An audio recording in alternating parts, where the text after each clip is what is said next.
Decide किया कि अगर हर सब्जेक्ट का स्टूडेंट्स अगर इसके बारे में सोच सकता है, तो लॉ का स्टूडेंट्स क्यों नहीं इसके बारे में सोचे? क्योंकि मेनली देखो ये टॉपिक जो है लॉ एक ऐसा सब्जेक्ट है कि जो कि हर एरिया को कवर कर लेता है। जैसे कि लॉ ही डिसाइड कर रहा है कि आपका इकोनॉमिक कंडीशन क्या होगा। लॉ ही डिसाइड कर रहा है कि नहीं कौन-सा मतलब शॉप खुलेगा, कौन-सा मार्केट खुलेगा, कौन सी ट्रेन चलेगी, किस तरह का बिज़नेस एक्टिविटी होगा। और लॉ ही डिसाइड कर रहा है कि ह्यूमन बिहेवियर को कैसे कंट्रोल किया जाए, कैसे उसे घर में कन्फाइन किया जाए, क्वारंटाइन किया जाए। तो बाकी चीज़ें बहुत सारी चीज़ें इस पॉइंट पर कवर कर रही हैं, तो इसीलिए हमने इस टॉपिक को डिसाइड किया है कि डिस्कस कर लेते हैं। और हमें लग रहा है कि अब टॉपिक को अब स्टार्ट कर देना चाहिए क्योंकि अब इससे ज़्यादा किसी से उम्मीद नहीं है। लग रहा है कि बच्चे जो आना था आ चुके हैं। तो चलो स्टार्ट करते हैं। टॉपिक का नाम मैंने रखा है इंडियन लॉ रिलेटिंग टू कोविड-19। तो कल से ही मैंने रात से ही देख रहा था कि मैं ऑलरेडी तुम लोगों को कह रहा था कि इस पे कुछ आर्टिकल लिखा जाना चाहिए क्योंकि टॉपिक ऐसा है कि लिखा जा सकता है। और इसलिए भी ज़रूरत है कि गवर्नमेंट को एक्चुअल में रिसर्च की ज़रूरत है। और रिसर्च उसको साइंस के साथ-साथ लॉ के फील्ड में भी रिसर्च की ज़रूरत है। क्योंकि हम लोग देख रहे हैं कि गवर्नमेंट के कई रूल, रेगुलेशन, पॉलिसी आ रही हैं। कई पॉइंट पर वो सही भी है, क कई पॉइंट पर गलत भी है। तो गवर्नमेंट अपने आप में सब कुछ तो काम कर नहीं सकती है, तो कुछ तो सिटीज़न का भी काम पर होता है कि सिटीज़न का अपना क्या रिस्पॉन्सिबिलिटी है। तो सिटीज़न के रिगार्डिंग हमने डिसाइड किया कि हम लोग as a law students, faculty of law के स्टूडेंट, टीचर मिल कर के क्यों ना इसके बारे में कुछ रिसर्च करें। तो मेरा जो इन्फॉर्मेशन है हमने और यस ने जो भी इन्फॉर्मेशन कलेक्ट किया है, यह बहुत ही शॉर्ट टाइम में इन्फॉर्मेशन कलेक्ट किया गया है और इस इन्फॉर्मेशन से आपको सिर्फ रिसर्च के लिए एक बैकग्राउंड मिलेगा। यह रिसर्च अपने आप में कंप्लीट नहीं है, क्योंकि यहाँ पर हमने गवर्नमेंट के पॉलिसी को न ही किसी पॉलिसी को क्रिटिसाइज़ किया है, ना किसी पॉलिसी को एप्रिशिएट किया है। सिर्फ यहाँ पर हम लोगों का एक कलेक्शन ऑफ इन्फॉर्मेशन है। तो इस कलेक्शन ऑफ इन्फॉर्मेशन से एक बेसिक इन्फॉर्मेशन से तुम सब लीड करोगे। कैसे इस पर आर्टिकल लिखा जाए और इस पर आर्टिकल लिखा भी जाना चाहिए, क्योंकि मैं पिछले कई बार मैं कह चुका हूँ कि चाहे प्राइवेट में जाना हो, चाहे पब्लिक सेक्टर में जाना हो, आर्टिकल का एक बहुत बड़ा वो होता है कि इम्पोर्टेंट रोल प्ले करता है। क्योंकि अगर आर्टिकल आप लिखोगे तो आपको बायोडाटा, आपका सीवी बहुत ही स्ट्रॉन्ग रहता है। हम देखते हैं कि अपनी फैकल्टी में सीवी स्ट्रॉन्ग करने के लिए बच्चे बहुत सारे एक्टिविटी एक्सेप्ट करते हैं, लेकिन सबसे स्ट्रॉन्ग एक्टिविटी आपका अगर ये है तो आपका ये एक रिसर्च मेथड है। तो रिसर्च आप कैसे शो करोगे? तो इस तरह के आर्टिकल लिख करके अपना रिसर्च आप शो करोगे। तो अब हम आते हैं समरी में जब जाएँगे तो हम यहाँ पे ब्रीफ में हम डिस्कस करेंगे कि इसका इम्पैक्ट क्या पड़ रहा है। तो इम्पैक्ट के रिगार्डिंग ये हमारा सोशल एस्पेक्टिव हो जाएगा, सोशल पर्सपेक्टिव है, लेकिन इस पर हम बहुत ज़्यादा फोकस नहीं करेंगे। एक हम आपको उसमें एक कुछ टेबल के माध्यम से या कुछ अदर इन्फॉर्मेशंस के माध्यम से हम आपको शो करेंगे कि इम्पैक्ट क्या है। स्टैट्यूटरी प्रोविजंस पर हमारा पूरा ध्यान रहेगा। आप देख रहे हैं कि एक नया-नया कानून अभी बहुत ही चर्चा में आया है, उसका नाम है एपिडेमिक डिजीज़ एक्ट 1897। हमने अपने करियर में मतलब ऑनेस्टली बोल रहा हूँ कि पहली बार हमने इस एक्ट के बारे में सुना था कि एपिडेमिक डिजीज़ एक्ट होता क्या है और क्या कैसे काम करता है इसका। तो एपिडेमिक डिजीज़ एक्ट को इनेक्ट करने का भी एक अपना पीछे हिस्टोरिकल बैकग्राउंड है इसका। आप लोग देख रहे होंगे कि जब पहले के ज़माने में बहुत सारे इस तरह की डिजीज़ आते थे जो कि बहुत ज़्यादा वर्ल्ड लेवल पे वो ना नुकसान पहुँचाते थे। जिसमें से कि प्लेग भी होता था, प्लेग हो गया, कलरा हो गया, इस तरह के जो कभी प्लेग हो गया, तो इस तरह के डिजीज़ को कंट्रोल करने के लिए आपको एपिडेमिक डिजीज़ एक्ट बहुत ही कारगर साबित होता था। तो इस तरह से हम देखेंगे कि एपिडेमिक डिजीज़ एक्ट 1997 को क्यों इतना पॉपुलर हो गया? इसकी ज़रूरत क्या थी? तो इसमें बेसिकली 4 ही सेक्शन हैं। टोटल सेक्शन है, नंबरिंग वाइज़ 4 हैं। एक आप में 2A ऐड हुआ है, तो मतलब कि सेक्शन 1, 2, 2A, 3, 4। तो नंबर वाइज़ 4 हैं, लेकिन टोटल कितने सेक्शन है? 5 सेक्शन है। तो 5 सेक्शन को हम यहाँ पे डील डील कर देंगे हल्का से बेसिक इन्फॉर्मेशन लेकर के।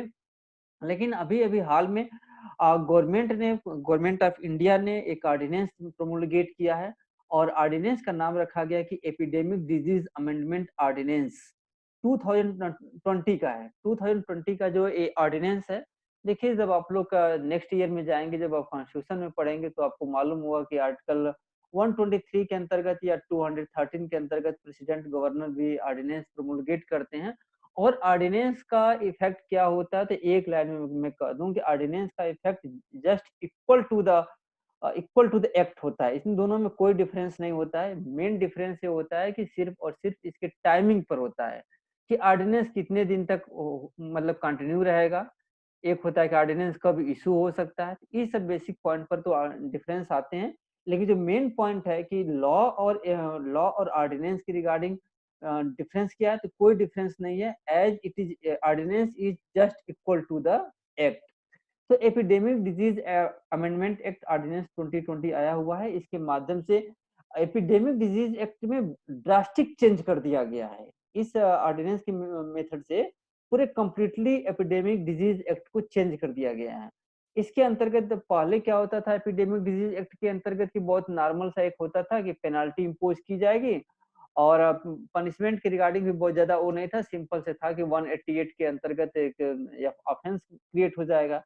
लेकिन इस तरह से आप देख रहे हैं कि वर्ल्ड में या इंडिया में कई लोग जो कि मतलब इलिटरेट हैं, या इलिटरेट छोड़िए, लिटरेट लोग भी हैं जो कि डिग्री तो ले लिए हैं लेकिन उनको नॉलेज नहीं है, तो इसको फॉलो नहीं कर रहे हैं कि जो भी गवर्नमेंट के ऑर्डिनेंस आ रहे हैं, रूल आ रहे हैं। और कई बार डॉक्टरों के साथ मारपीट कर रहे हैं, पुलिस के साथ मारपीट कर रहे हैं। तो कौन सा ऑफेंस होगा, क्या होगा, कैसे होगा, तो उस पॉइंट के regarding epidemic disease ordinance act आया हुआ है और 2020 का है। और ये बहुत ही एक अच्छा ऑर्डिनेंस है, इसको भी मैं डील करूंगा। फिर आता है आईपीसी के रिगार्डिंग क्या पॉइंट है। आईपीसी के रिगार्डिंग आप समझ ही रहे हैं कि मेरा आईपीसी हमेशा से फेवरेट रहा है। तो आईपीसी को हम 2 पॉइंट में डिवाइड करेंगे। एक पॉइंट 1 डिवाइड करेंगे कंटेम्प्ट ऑफ लॉफुल अथॉरिटीज। अब हमने यहाँ पे कंटेम्प्ट ऑफ लॉफुल अथॉरिटी का पॉइंट क्यों मैं अलग से 2 बार मैं आप देख रहे हैं कि 2 बार मैं यहाँ पे कोट किया हूँ आईपीसी के रिगार्डिंग। आईपीसी के रिगार्डिंग 2 बार कोट करने का मेरा पर्पस क्या था? कोट करने का मेरा पर्पस यही था कि आईपीसी में इस कोरोना से संबंधित डिजीज के रिगार्डिंग 2 तरह के पॉइंट कवर हो रहे हैं। तो पहला पॉइंट तो ये आ रहा है कि जैसे कि आप देख रहे हैं कि गवर्नमेंट या पब्लिक अथॉरिटी बार-बार आपको नोटिस दे रहा है या कह रहा है कि नहीं, आप अगर आपको इन्फॉर्मेशन है डिजीज से, अगर अगर डिजीज हो गया है तो आप इन्फॉर्मेशन छुपाएँ ना, घर पे मत बैठें, आकर के बताएँ या इस तरह का कोऑपरेट करें। तो आप क्या कर रहे हैं कि आप सपोर्ट नहीं कर रहे हैं। कई जगह घटनाएँ आ रही हैं कि हर जगह की घटनाएँ आ रही हैं कि कई लोग क्या होते हैं कि अपने डिजीज़ के बारे में गवर्नमेंट को इन्फॉर्म नहीं कर रहे हैं, कम्युनिकेट हो जा रहा है या क्वारंटाइन सेंटर में रखा जा रहा है तो क्वारंटाइन सेंटर से भाग जा रहे हैं। या इस तरह से आप लोग देख रहे हैं कि कुछ लोगों को ये भी मालूम है कि नहीं हमें डिजीज़ हो चुका है। तो आप लोगों ने पिछले महीने कुछ न्यूज़ भी सुना होगा कि हर जगह आदमी जानबूझ करके स्पीटिंग कर रहा है। तो आप जान रहे हैं कि जब आपको कोरोना हो चुका है, आप स्पीटिंग करेंगे तो आपको ऑफ कोर्स किसी और को भी फैलेगा। या इस तरह का आपको मालूम है कि नहीं, आपको मास्क लगा कर के रोड पे चलना है लेकिन आप मास्क लगा कर रोड पे नहीं चल रहे हैं। तो पहला पॉइंट हम आईपीसी का जो पॉइंट नंबर 4 कवर कर रहे हैं, आप देख रहे हैं यहाँ पे, उसमें जो डायरेक्शन है उसको आप फॉलो नहीं कर रहे हैं। और दूसरा पॉइंट हम डिस्कस करेंगे कि जो पब्लिक हेल्थ के रिगार्डिंग जो आपको मालूम है फिर भी जानबूझ कर के डिजीज फैला रहे हैं, तो यहाँ दूसरा पॉइंट पर हम कवर करेंगे। इन दोनों पॉइंट पर अंतर बताने का मेन रीजन क्या था? देखिए, अंतर बताने का रीजन मेरा ये था कि अगर आप इस पॉइंट को कवर करेंगे, अगर आप इस पॉइंट को कवर करेंगे तो यहाँ पर आप जब कॉग्निजेंस लेने की बात आएगी, तो कोर्ट यहाँ पे कॉग्निजेंस नहीं ले पाएगा। कोर्ट कॉग्निजेंस नहीं ले पाएगा, यहाँ ओ बड़ा हो गया इसीलिए वो नहीं आ रहा है। सही है स्पेलिंग। यहाँ कॉग्निजेंस कोर्ट नहीं ले पाएगा। क्यों नहीं ले पाएगा? क्योंकि एक सेक्शन है आपकी सीआरपीसी में 195 का, क्लास 1 है। क्लास 1 का सब क्लास, सॉरी, क्लास 1 का सब क्लास ए है। ये कहता है कि अगर कोई ऑफेंस ऐसा क्रिएट किया गया है जो ऑफेंस कवर कर रहा है 172 से लेकर के 188 तक, इस मामले में कोर्ट कॉग्निजेंस नहीं ले सकता जब तक कि रिटन कंप्लेन न किए जाए। और रिटन कंप्लेन कौन करेगा? रिटन कंप्लेन वही करेगा जिस पब्लिक सर्वेंट के डायरेक्शन को डिसओबे किया गया था। तो ये पॉइंट बहुत इंपॉर्टेंट है, मतलब कि पॉइंट नंबर 4 का जो पॉइंट है कंटेम्प्ट ऑफ लॉफुल अथॉरिटी का जो मैटर है, इसमें कोर्ट कॉग्निजेंस नहीं ले सकता जब तक कि रिटन कंप्लेंट न किया जाए। लेकिन आप देखेंगे कि जब दूसरे कैटेगरी के ऑफेंसेस जब आते हैं, तो दूसरे कैटेगरी में हम देखेंगे जिसमें कि हम आपको मेंशन किए हैं कि पॉइंट नंबर 5 को लेकर के, सॉरी, आप इस पॉइंट को देखेंगे। जब आप इस पॉइंट को आप देख रहे हैं, पॉइंट नंबर 5 को देखेंगे, तो पॉइंट नंबर 5 पे जो ऑफेंसेज है 268 से लेकर के 268 से लेकर के जो भी ऑफेंसेज आ रहे हैं, एक मिनट प्लीज वेट, जो सेकंड पॉइंट के ऑफेंसेस है 268 से जो ऑफेंसेस हैं ऑनवर्ड्स, यहाँ पे कोर्ट कॉग्निजेंस ले सकता है, यहाँ पे किसी की प्रायर कंप्लेंट की जरूरत नहीं हो सकती है।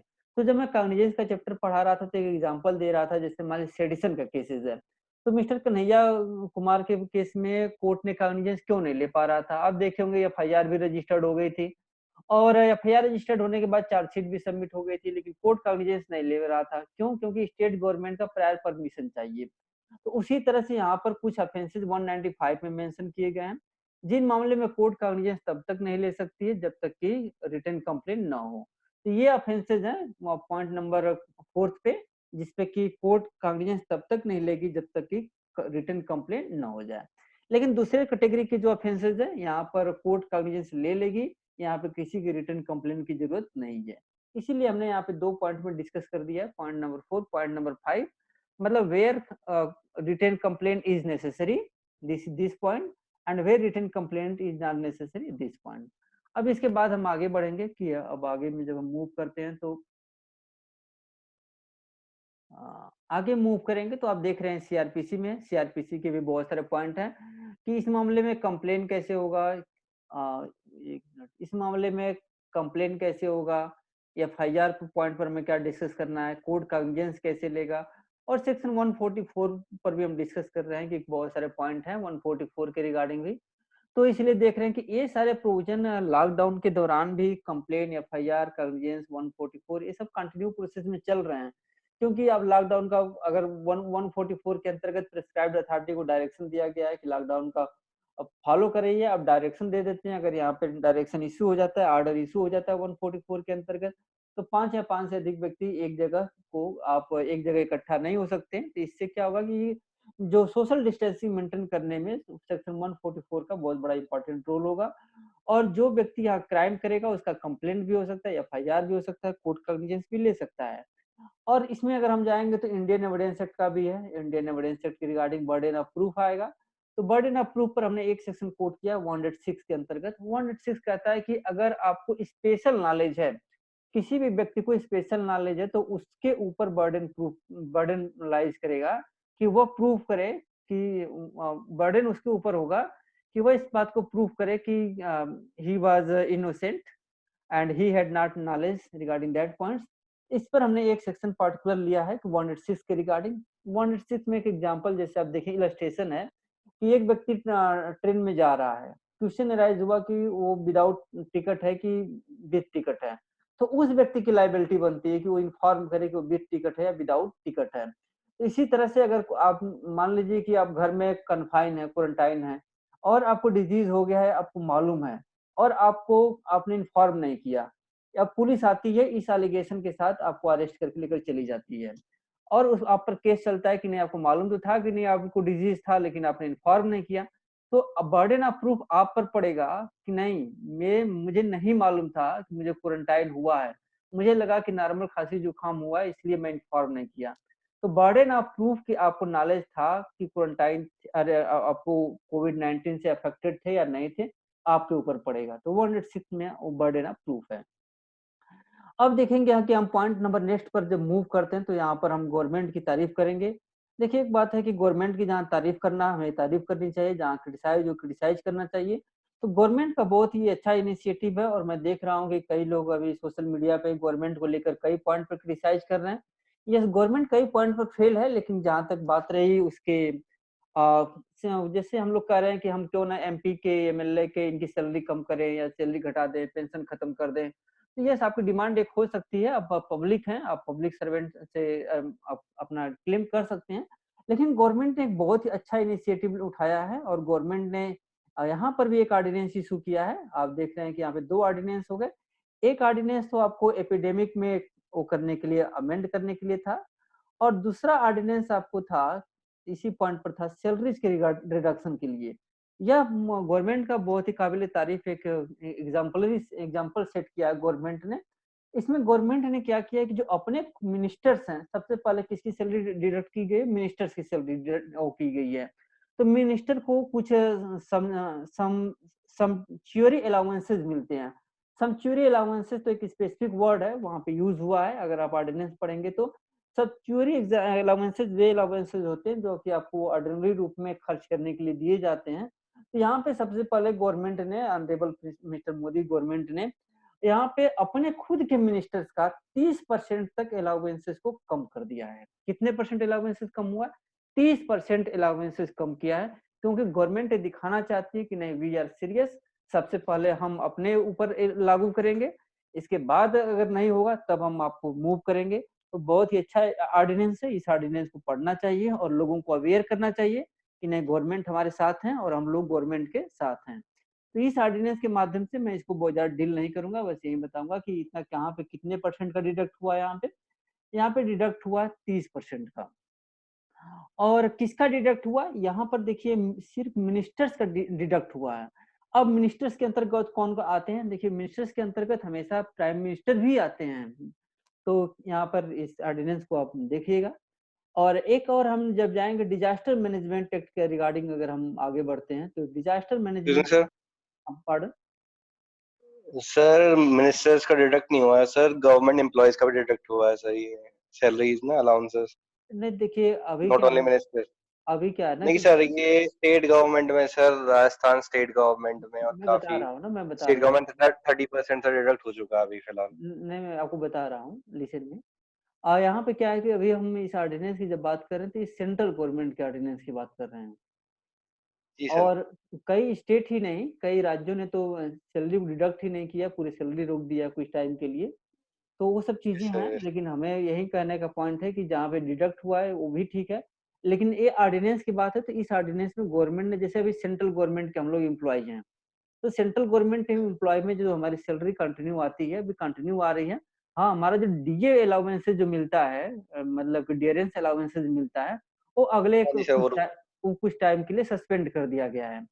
तो देखिए यस। हमें इस बात की खुशी हो रही है, कि चलो गवर्नमेंट ने डीए चलो कोई बात नहीं, डीए रोक दिया कोई बात नहीं, फिर लेकिन सैलरी अगर कंटिन्यू मिल रही है, तो इस टाइम में जहाँ पर कि हमें सपोर्ट करना चाहिए गवर्नमेंट को, अगर हमारा स्मॉल कंट्रीब्यूशन है, चाहे वो इनडायरेक्ट हो, चाहे डायरेक्ट हो, अगर हो रहा है तो that is the good things. तो इसीलिए इस बात को लेकर के हमें थोड़ा-सा भी वो नहीं है कि नहीं गवर्नमेंट ने डीए रोक दिया है। क्योंकि इस समय क्या है कि पूरे वर्ल्ड में और वर्ल्ड के साथ-साथ हमारा कंट्री भी उससे अफेक्टेड कंप्लीटली है और यहाँ पे मनी की बहुत ज़्यादा ज़रूरत है। तो गवर्नमेंट के पास मनी कहाँ से आएगा? गवर्नमेंट के पास मनी क्या होता है source of earning basically taxes होते हैं। तो गवर्नमेंट यहाँ क्या कर रही है कि टैक्स तो कलेक्ट करने के पोज़ीशन में बहुत ज़्यादा है नहीं। तो गवर्नमेंट यहाँ 2 काम कर रही है। एक तरफ से टैक्स कलेक्ट करने का प्रयास कर रही है और दूसरी तरफ से जो अपने एक्सपेंसेस हैं, जितना भी एक्सपेंसेस हो सकते हैं, वहाँ पे एक्सपेंसेस को रिड्यूस करने का काम कर रही है। तो ठीक है, आगे बढ़ते हैं हम लोग।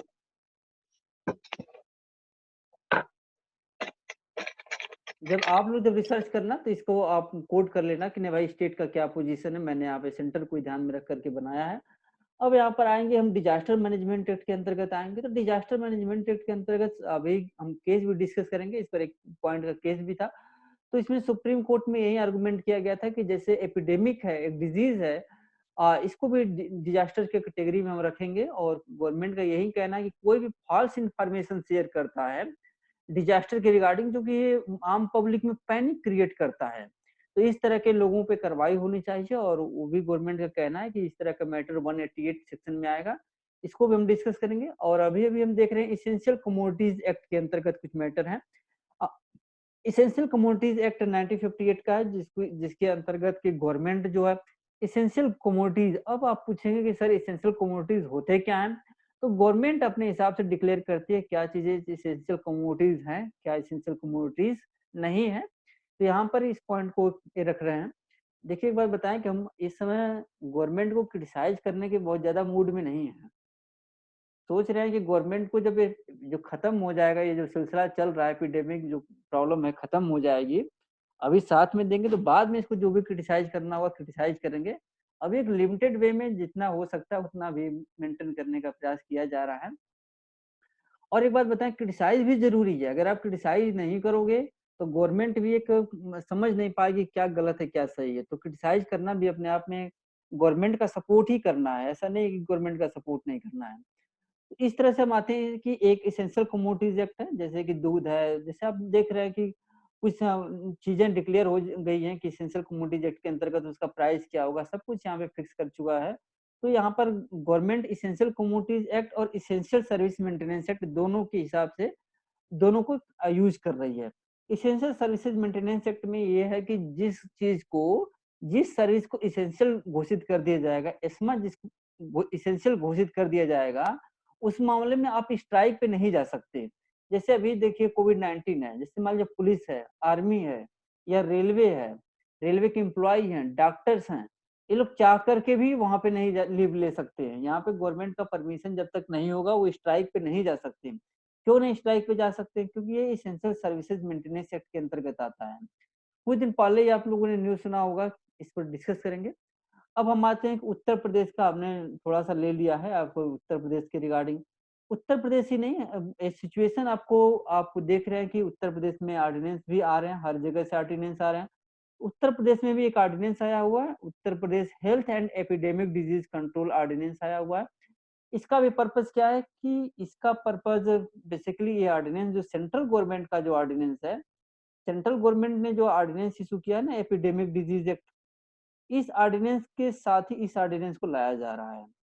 क्योंकि इसके माध्यम से हम डॉक्टरों को प्रोटेक्शन देंगे, क्योंकि डॉक्टरों के साथ मारपीट करना या उनको इस तरह का जो अभी आपने इंदौर में देखा होगा, हर जगह ये घटनाएँ हो रही हैं, तो इस तरह की चीज़ें आपने देख रहे हैं आप। तो इस तरह के मैटर को भी हम देखेंगे। तो यहाँ पे डॉक्टरों को प्रोटेक्शन देने के लिए उत्तर प्रदेश गवर्नमेंट ने एक कानून लाया है। Uttar Pradesh public health and epidemic disease control ordinance 2020 का है। यह ऑर्डिनेंस 6 मई को ही कैबिनेट ने अभी वो किया है, अप्रूव किया है। अभी शायद गवर्नर के थ्रू ये अभी एसेंट इसको नहीं मिला है।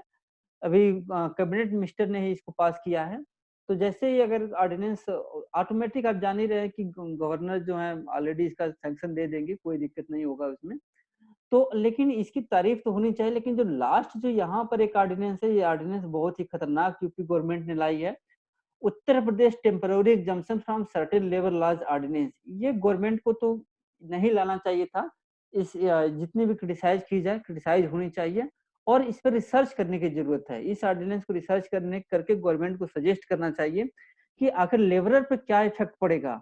आप देख रहे हैं कि इस पूरे कोरोना डिजीज में सबसे ज्यादा अगर कोई अफेक्टेड हुआ है तो डेली बेसिस लेबरर ही हुए हैं। तो इस तरह के पॉइंट को हमें ऑलरेडी कंसिडर करना पड़ेगा, क्योंकि ऑलरेडी हम डेली वेजेस लेबरर या लेबरर ऑलरेडी सप्रेस्ड हो रहे हैं और अगर इस तरह का लेबर लॉ अगर हटा देंगे तो उनका शोषण और एक्सप्लॉयटेशन और ज्यादा हो जाएगा। इस तरह के माध्यम से हमने ये लॉ हो गए और सुप्रीम कोर्ट के कुछ केसेस आए हुए हैं जिसको कि उसे ध्यान में रखने की जरूरत है। तो सुप्रीम कोर्ट ने यहाँ पे 2 केसेस यहाँ पे मैं कोट करना चाहूंगा। एक केस है शशांक देव सूडी वर्सेस यूनियन ऑफ इंडिया का केस है। अभी-अभी न्यूज़पेपर में आया होगा, ये पॉइंट फ्री टेस्ट के पॉइंट पर है। किस पॉइंट पर है? ये फ्री टेस्ट है। आपने देखा होगा कि मेडिकल काउंसिल ने हेल्थ मिनिस्ट्री ने टेस्ट के लिए प्राइवेट जो हॉस्पिटल्स हैं उनको ऑथराइज कर दिया था कि पर टेस्ट का आप 4500 रुपीज आप ले सकते हैं पर टेस्ट का। तो आप समझिए कि 4500 रुपीज पर टेस्ट का अगर आप अलाउ करेंगे प्राइवेट सेक्टर में, तो वो क्या करेंगे कि नॉर्मल रूप से तो जैसे भी तो सपोर्ट करने की जरूरत है, इतना हमारे पास रिसोर्सेज नहीं है। तो अगर उनको हम अलाउ कर देंगे 4500, तो यहाँ पे हम कई चीज़ों को मुफ्त में, फ्री में देने की बात कर रहे हैं और दूसरी तरफ अगर प्राइवेट को अगर खुली छूट दे देंगे कि आप इतना ह्यूज अमाउंट अगर आप एक टेस्ट का पर टेस्ट का लीजिए, तो गरीब आदमी का तो हो ही नहीं पाएगा। क्योंकि सरकारी हॉस्पिटलों में तो हमेशा मुद्दा हर एक पार्टी का अलग-अलग ही होता है। हॉस्पिटल तो हमेशा नेग्लेक्टेड रहा है। पहली बार हॉस्पिटल का वैल्यू रियलाइज़ हो रहा है। अदरवाइज़ आम जनता को भी हॉस्पिटल से ज़्यादा बाकी मुद्दों पर इंटरेस्ट रहता था, लेकिन पहली बार लग रहा है कि नहीं, अब समय आ गया है कि मंदिर मस्जिद की जगह अब हॉस्पिटल की तरफ ध्यान दिया जाए। तो इस केस में शशांक देव सूडी केस में सुप्रीम कोर्ट का ऑर्डर पास हुआ है और सुप्रीम कोर्ट में ने कहा है कि चाहे पब्लिक सेक्टर के हॉस्पिटल हो, चाहे प्राइवेट सेक्टर के हॉस्पिटल हो, जहाँ पर भी टेस्ट होगा वो फ्री टेस्ट होगा। और बात रही यस, यस, मेरे इस म्यूट। अब बात रही कि अब प्राइवेट हॉस्पिटलों को सेंट्रल गवर्नमेंट या स्टेट गवर्नमेंट रिम्बर्स करेंगे कि नहीं करेंगे। तो इस केस में ऑनरेबल सुप्रीम कोर्ट ने कहा कि देखिए भाई, अभी तो आप फ्री टेस्ट कराइए, अभी हम पूरा हियरिंग नहीं कर पाएंगे, हम ऑर्डर टाइम बिंग के लिए पास कर रहे हैं और आपका जो इशू है कि भाई प्राइवेट सेक्टर को गवर्नमेंट रिम्बर्स करेगी कि नहीं करेगी, क्योंकि प्राइवेट सेक्टर के पास भी इतने रिसोर्सेज नहीं है कि इतना फ्री में सारा टेस्ट करे, तो उसके पास कहाँ से पैसा आएगा। तो इस पॉइंट पर सुप्रीम कोर्ट ने कहा कि मैं डिस्कस करूंगा कि आपको रिम्बर्स होगा कि नहीं होगा, लेकिन उसको बाद में डिस्कस करूंगा, पहले फ्री टेस्ट कराइए आप। तो आज के डेट में चाहे पब्लिक सेक्टर के हॉस्पिटल हो चाहे प्राइवेट सेक्टर के हॉस्पिटल हो, कोरोना डिजीज के रिगार्डिंग आप जहां पर भी जाएंगे वहां पे फ्री टेस्ट होगा। फिर एक पॉइंट पर ये भी है, एक सुप्रीम कोर्ट का एक और जजमेंट है जिसको कि अलग Alok Srivastava versus union of India का केस है। इस केस में सुप्रीम कोर्ट का ये कहना था, सुप्रीम स्टेट सेंट्रल गवर्नमेंट का ये कहना था कि भाई इलेक्ट्रॉनिक मीडिया को कंट्रोल करना बहुत ही जरूरी है। क्यों? क्योंकि इलेक्ट्रॉनिक मीडिया पर बहुत सारी अफवाहें फैल जा रही हैं, और अफवाहें फैलने या फैलाने से होता क्या कि पैनिक क्रिएट हो रहा है। पब्लिक में जब पैनिक क्रिएट होता है तो आप सुने होंगे कि ऑनरेबल मोदी जी को भी आपने सुने होंगे, उन्होंने बार बार कह रहे थे कि पैनिक परचेजिंग करने की जरूरत नहीं है। पैनिक परचेजिंग का मतलब ये होता है कि जब आप पैनिक होकर के किसी चीज का परचेजिंग करते हैं। पार्डन? हेलो? तो यहाँ पे कहा गया था कि पैनिक परचेजिंग करने की जरूरत आपको यहाँ पे नहीं है। एक मिनट।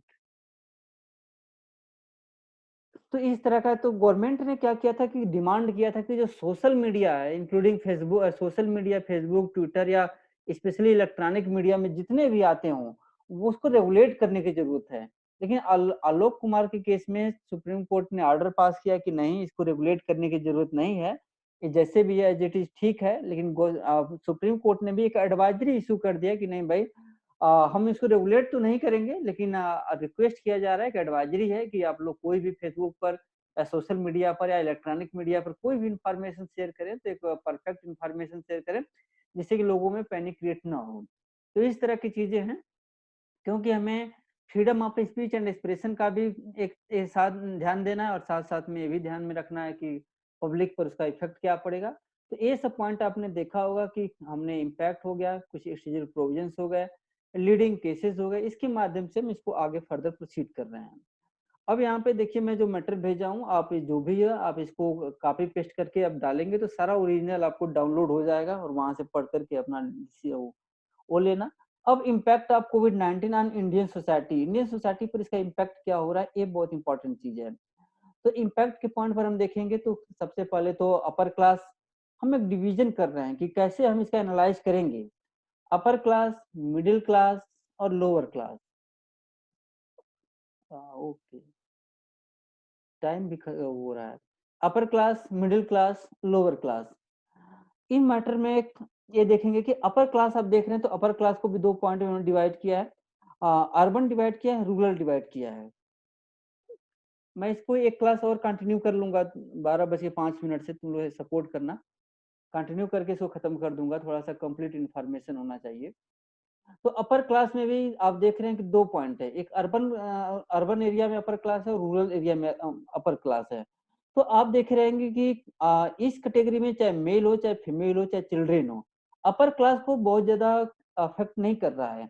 हाँ ठीक है कि उसका इनकम बैलेंस जो है, उसका इनकम है कम बेसी हो सकता है, लेकिन इस पर बहुत ज्यादा अफेक्ट नहीं आ रहा है। तो अर्बन क्लास, अपर क्लास, चाहे वो रूरल एरिया में हो चाहे अर्बन एरिया पर हो, चाहे मेल फीमेल चिल्ड्रेन हो, उस पर कोई ज्यादा इसका असर नहीं आ रहा है। मिडिल क्लास अपनी जद्दोजहद में लड़ रहा है कि मिडिल क्लास का, आप समझ रहे हैं कि मिडिल क्लास का थोड़ा सा भी अगर बैलेंस खराब हुआ तो इसका बैलेंस अपने आप को एडजस्ट नहीं कर सकता। लेकिन मिडिल क्लास का प्रॉब्लम तो है, लेकिन मिडिल क्लास की जो प्रॉब्लम है, चाहे वो अर्बन एरिया में हो चाहे रूरल एरिया में हो, उसका प्रॉब्लम डायर नीड की कैटेगरी में नहीं आता। नीडी तो है, देखिए अपर क्लास नीडी नहीं है, इसके ऊपर बहुत ज्यादा इफेक्ट नहीं है। मिडिल क्लास नीडी है लेकिन डायर नीडी नहीं है। लेकिन लोअर क्लास आप देख रहे हैं, लोअर क्लास डायर नीड की कैटेगरी में आ रहा है, चाहे वो अर्बन एरिया का रहने वाला हो चाहे रूरल एरिया में हो, ये जो है हर जगह अफेक्टेड हो रहा है। आप लोग देख रहे हैं जो हजारों हजार किलोमीटर की यात्रा करके आदमी जा रहा है आ रहा है, ऐसा क्यों कर रहा है?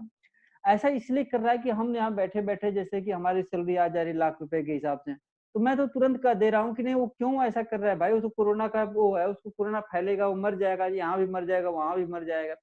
एक कहावत है कि उनकी भूखा मरता क्या न करता। अगर आदमी कहीं पर भी आपको बैठा दिया जाए और अब भूख एक ऐसी चीज़ है कि भूख को आप कंट्रोल नहीं कर सकते, हंग्रीनेस को आप कंट्रोल नहीं कर सकते। तो लोअर क्लास चाहे अर्बन में, चाहे रूरल में सबसे ज़्यादा अफेक्टेड वही है और गवर्नमेंट की जो पॉलिसी है, यहाँ पे जितने भी पॉलिसी है सबसे ज़्यादा अगर अफेक्ट कर रही हैं, तो उसको कहीं न कहीं रूरल लोअर क्लास को ही अफेक्ट कर रही हैं। तो हमें इस पॉइंट पर ध्यान में रखना हो कि लोअर क्लास को कहाँ तक अफेक्ट कर रही है और इन तीनों का डिवीज़न हमने कर लिया। फिर हमने अदर पॉइंट्स भी ध्यान में रखना होगा, लोअर क्लास हो चाहे इसमें डेली वेजेस का क्या कंडीशन है। जो सैलरीड आदमी है, डेली वेजेस में है, तो डेली वेजेस का क्या कंडीशन है, सैलरीड क्लास का क्या कंडीशन है। जो अनएम्प्लॉयड है, जिसको पहले से ही बेरोज़गारी थी, उनका क्या कंडीशन है। जो नॉट एबल टू वर्क, जैसे मान लीजिए एल्डरली पीपल हो गए, एल्डरली पीपल काम ही नहीं कर सकते। एल्डरली पीपल पहले भी काम नहीं करते थे, नए वो डेली वेजेस में आते थे, नए सैलरीड क्लास में थे, नए अनएम्प्लॉयड थे, नॉट एबल टू वर्क। वो एम्प्लॉयमेंट होता है जब आपके पास कैपेसिटी होती है और आपको एम्प्लॉयमेंट नहीं मिलता है, तब अनएम्प्लॉयमेंट होता है। अब यहाँ एल्डरली पीपल हो गया या माइनर बेबी हो गए या डिफरेंटली एबल्ड हो गए जो कि फिजिकली हैंडिकैप्ड हैं या प्रेग्नेंट लेडी, ये सब की कैटेगरी है, इनको आप एनालाइज करेंगे। ये इम्पैक्ट है, इसके बेसिस को आप बना करके एक शार्ट में इसको इंट्रोडक्शन और इम्पैक्ट लिख करके आप आगे बढ़ेंगे। अब हम आते हैं कि इसका एनालिसिस कैसे करेंगे। एनालिसिस में हम करेंगे कि इकोनॉमिक इफेक्ट क्या पड़ रहा है। लॉकडाउन होते इकोनॉमिकली तो आप देख ही रहे हैं कि कितना इसका इफेक्ट पड़ रहा है। फिर आपने देख रहा है पॉलिटिकल क्या इफेक्ट पड़ रहा है। पॉलिटिकल में भी वही बात है कि जैसे कई जगह सरकारें तो आप बना लेते हैं लेकिन आप शपथ नहीं दिलवा पाते हैं या शपथ दिलवाते हैं तो क्या चीजें आती हैं वो भी देख रहे हैं। पॉलिटिकली आप देख रहे हैं कि महाराष्ट्र में honourable chief minister he is not member of either house. तो अब उनका आप देख रहे हैं कि उनको एमएलसी का फॉर्म भरना है तो उनका इलेक्शन कराना है क्योंकि विद इन 6 मंथ में उनको किसी न किसी हाउस का मेंबर बनना ही होगा। तो आप देख रहे हैं कि इकोनॉमिक पर असर क्या पड़ रहा है, पॉलिटिकल असर क्या पड़ रहा है और पॉलिटिकल असर का भी आप ये देख रहे हैं कि पॉलिटिकल में दोनों तरफ से वार स्टार्ट है। वेस्ट बंगाल में वो क्या बोलते हैं इलेक्शन होने वाला है, तो सारा गवर्नमेंट आप देख रहे हैं कि दोनों तरफ से गेम पावर चल ही रहा है। तो गवर्नमेंट का ये नहीं कर रही है कि बिहार, गुजरात यूपी के गवर्नमेंट सपोर्ट कर रही है कि नहीं कर रही है, वहाँ के मजदूरों का क्या कंडीशन है। वो पॉलिटिकल गेम चल रहा है दोनों साइड से, तो यहाँ पॉलिटिकल गेम भी है और लीगल पॉइंट पर हमारा पॉइंट है। लीगल पॉइंट को लेकर के हम क्या डिस्कस करेंगे, फिर इस पर सोसाइटी का क्या इफेक्ट पड़ रहा है और साइकोलॉजिकल प्रेशर क्या है। साइकोलॉजिकल प्रेशर तो ये समझिए कि मैं अभी अभी घर के बाहर ही सुन रहा था। एक आदमी तो कह रहा था कि ऐसा लग रहा है कि बैठे बैठे पागल हो जाएंगे, किसी से बातचीत करने का, मिलने जुलने का मौका ही नहीं मिल रहा है, तो दुख दर्द शेयर करने का मौका ही नहीं मिल रहा है। तो ये सब कुछ पॉइंट है, economic, social, economic, political, legal, social, psychological, इस पॉइंट पर हमें डिस्कस करना है। जब हम लीगल पॉइंट पर आते हैं तो हम यहाँ पे बहुत ही ब्रीफ में डिस्कस करेंगे। यहाँ पे क्रिमिनल लॉ का एक एस्पेक्ट है जिसमें कि हम आईपीसी, सीआरपीसी, एविडेंस और बाकी जो ऑर्डिनेंस है उसका डिस्कस करेंगे। सिविल लॉ में भी आप देख रहे हैं कि कुछ पॉइंट है, स्पेशली लेबर लॉ के पॉइंट हम डिस्कस करेंगे यहाँ पे। अब आते हैं एपिडेमिक डिजीज एक्ट से, यहाँ से हमारा एक्ट स्टार्ट हो जाता है। एपिडेमिक डिजीज एक्ट ये बहुत ही पॉपुलर एक्ट है, इस समय कंटिन्यू चल रहा है। इसमें कितने सेक्शन है, सेक्शन 4 है आपको, 1 2 3 4 5 3 4। आप देख रहे हैं कि पहला पॉइंट सार टाइटल एक्सटेंट है, दूसरा पॉइंट स्टेट गवर्नमेंट को ऑथराइज करता है, तीसरा सेंट्रल गवर्नमेंट को कुछ मैटर में ऑथराइज कर रहा है। सेक्शन 3 जो है पेनाल्टी की बात करता है कि व्यक्ति को पेनाल्टी कितना दी जा सकती है। तो वहां पे जो था पेनाल्टी के बारे में बहुत ज्यादा कुछ नहीं था, वहां पे सिंपल सा लिखा हुआ था कि अगर कोई व्यक्ति डिसोबे करता है सेक्शन 3, अगर इसका एपिडेमिक डिजीज एक्ट 1897 का, तो उसके लिए सिंपल सा मैटर 188 के अंतर्गत उसके मैटर में केस स्टार्ट होगा। सेक्शन 188 के अंतर्गत, सेक्शन 188 वही है जिसके मामले में कोर्ट कागजेस नहीं ले सकता है क्योंकि उसका सेक्शन 195 1A के अंतर्गत आता है जब तक रिटन कंप्लेंट ना हो जाए। तो आप देख रहे हैं कि यहाँ पेनाल्टी है, पेनाल्टी इस मामले में यहाँ पे कोई सजा का मेथड नहीं था, यहाँ पे कोई सजा नहीं थी, यहाँ पे कोई फाइन का डायरेक्टली बात नहीं था। तो इस तरह के इसीलिए ऑर्डिनेंस आया हुआ है। ऑर्डिनेंस जब आप मैं डिस्कस करूंगा तो ऑर्डिनेंस देखेंगे कि यहाँ पर पूरा ड्रास्टिक चेंज कर दिया गया है कि अगर आप एपिडेमिक डिजीज एक्ट का वायलेशन करते हैं तो आपको कुछ मामले में 3 से 5 साल की सजा हो सकती है, कुछ मामले में आपको 7 साल तक की सजा हो सकती है और कुछ मामले में फाइन है। तो ये सब चीजें मैं डिस्कस करूंगा। और protection of person acting under this act, जैसे मान लीजिए इस एक्ट के अंतर्गत कोई भी व्यक्ति काम कर रहा हो, चाहे डॉक्टर हो, चाहे पुलिस हो, चाहे जो भी मैटर हो, उनको प्रोटेक्शन होगा, उनके खिलाफ ना या कोई सूट स्टार्ट होगा और ना ही उनके खिलाफ कोई लीगल प्रोसीडिंग स्टार्ट होगी। ये इनका प्रोटेक्शन है। अब आते हैं कि अमेंडमेंट इसकी ज़रूरत क्या पड़ी, इसको अमेंड करने की।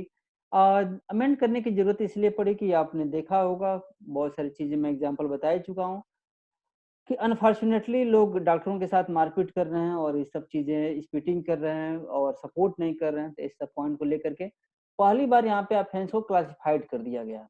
इस ऑर्डिनेंस के क्या बेसिक फीचर हैं? बेसिक फीचर आप देख रहे हैं कि नेचर ऑफ ऑफेंस पहली बार देख रहे हैं कि मेनली 4 ही सेक्शन थे इसके, लेकिन इस सेक्शनों में कंटिन्यू अमेंड करके अब यहाँ पे बहुत सारी चीज़ें ड्रास्टिक चेंज ला दिया गया है। अब यहाँ पे बताया गया है कि जो भी ऑफेंसेस एपिडेमिक कंट्रोल एक्ट 1897 के अंतर्गत होंगे, वो कॉग्निजेबल होंगे। कॉग्निजेबल मतलब police can arrest without warrant और नॉन बेलेबल मतलब होता है कि जो अरेस्ट होगा वो bail as a matter of right claim नहीं करेगा। तो अब ऑफेंसेस सीरियस हो गए, कॉग्निजेबल हो गए as well as non bailable offences हो गए। यहाँ पे कंपनसेशन की बात हुई कि जो व्यक्ति मारपीट करता है डॉक्टरों के साथ तोड़-फोड़ करता है, तो यहाँ पे कंपनसेशन आपको देना पड़ेगा। तो ये कंपनसेशन की बात हो गई। कंपनसेशन कितना होगा भैया आपको डिस्कस करेंगे। मीनिंग ऑफ वायलेंस या वायलेंस को डिफाइन किया गया। इस वायलेंस में 3 कैटेगरी है। पहली कैटेगरी आपको ये कैटेगरी रखी गई है कि आप जैसे कि हरासमेंट करते हैं आप, डॉक्टरों के साथ हरासमेंट करते हैं। मान लीजिए कि लेडीज डॉक्टर स्मार्ट है, जो भी हो, आपका टाइम कट नहीं रहा, उसके आप ऊपर गलत गलत तरीके से आप वल्गर स्टेटमेंट दे रहे हैं, कमेंट कर रहे हैं, उसको हरास कर रहे हैं या जेंट्स डॉक्टर है, उसको खिलाफ आप कुछ बोल रहे हैं। तो यहाँ मेंटल टॉर्चर को भी वायलेंस की कैटेगरी में रखा गया है। दूसरा पॉइंट है कि यहाँ फिजिकल इंजरी है, अगर आप किसी के साथ मारपीट कर रहे हैं, उसके साथ भी है। अगर डैमेज टू प्रॉपर्टी अगर प्रॉपर्टी को डैमेज कर देते हैं, तो यहाँ पर उसको भी कवर किया गया है। मतलब कि यहाँ psychological harassment, physical injury as well as damage to property तीनों चीज को यहाँ पे कवर किया गया है। तो ऑफेंस क्या है? कॉग्निजेबल है, नॉन बेलेबल ऑफेंस है और मीनिंग वायलेंस का हो गया, कंपनसेशन हो गया, इन्वेस्टिगेशन। ये 2 पॉइंट हम देख रहे हैं कि खास तौर से ये जो पॉइंट है, ये दोनों पॉइंट स्पीडी ट्रायल की बात करता है। किस चीज़ की बात करता है? ये पॉइंट स्पीडी ट्रायल की बात करता है। स्पीडी ट्रायल की पॉइंट पे जब जाएँगे तो यहाँ 2 पॉइंट पे ध्यान रखा गया है। स्पीडी एक तो पॉइंट इन्वेस्टिगेशन पे ध्यान में रखा गया है कि इन्वेस्टिगेशन कितने दिन के भीतर होना चाहिए। इन्वेस्टिगेशन के रिगार्डिंग कहा गया कि 30 दिन के भीतर कंप्लीट होना चाहिए। कितने दिन के भीतर? 30 दिन के भीतर। और किसके द्वारा होना चाहिए? एक हायर अथॉरिटी के द्वारा होना चाहिए। इसीलिए यहाँ पे इंस्पेक्टर रख दिया गया है। किसको रखा गया है? यहाँ पे इंस्पेक्टर। जनरली जो इन्वेस्टिगेशन होते हैं एसआई के द्वारा होते हैं। सब इंस्पेक्टर होता है जो इंस्पेक्टर से लोअर अथॉरिटी होती है।